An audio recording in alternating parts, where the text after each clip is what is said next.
আজকে তোমাদের একদমই একটা ছোট্ট আলপনার ডিজাইন দেখাবো। এখানে যে তুলিটা আমি ব্যবহার করছি এটা মিশো থেকে কেনা। এটার নাম বা নাম্বার কোনো কিছুই তুলিটার মধ্যে লেখা নেই। আর যে তুলির প্যাকেটটা ছিল সেটাতেও লেখা ছিল না। সাদা অ্যাক্রিলিক কালার দিয়ে আজকের পুরো কাজটা হবে। কমেন্টগুলো একদমই দেখা হয় না এখন আর। আগে যেরকম একটু সময় পেতাম, কমেন্টগুলো দেখা হতো বা তোমরা কীরকম ধরনের আলপনা চাইছো সেই অনুযায়ী আমি করতে পারতাম, কিন্তু এখন একদমই হয় না কাজের চাপে।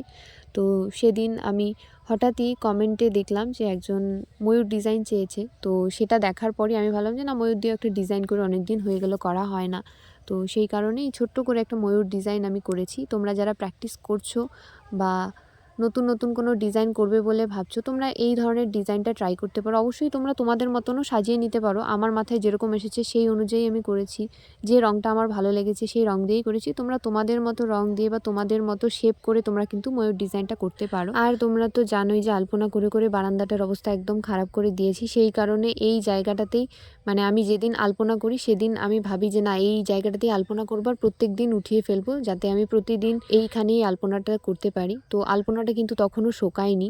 তাড়াতাড়ি আমি আলপনাটা করার চেষ্টা করি যাতে না শুকিয়ে যায়, কেননা শুকিয়ে গেলে আলপনাটা তুলতে অনেকটাই কষ্ট হয়। তো জল দিয়ে দিলাম প্রথমে। জল দেওয়ার পর কিন্তু কালারটা একটু স্প্রেড হতে শুরু করলো, কেননা কালারটা অনেকটাই কাঁচা। সেই কারণেই কিন্তু জল দেওয়ার পর এরকম আমি ঘষে তুলে ফেলতে পারি। তোমরা অনেকেই জানতে চাও যে কী করে তুলি, কী আমি দেই, এই লিকুইডটা কি? এটা কিন্তু জল, আর জল দিয়ে আমি ঘষে এইভাবে কিন্তু তুলে ফেলি।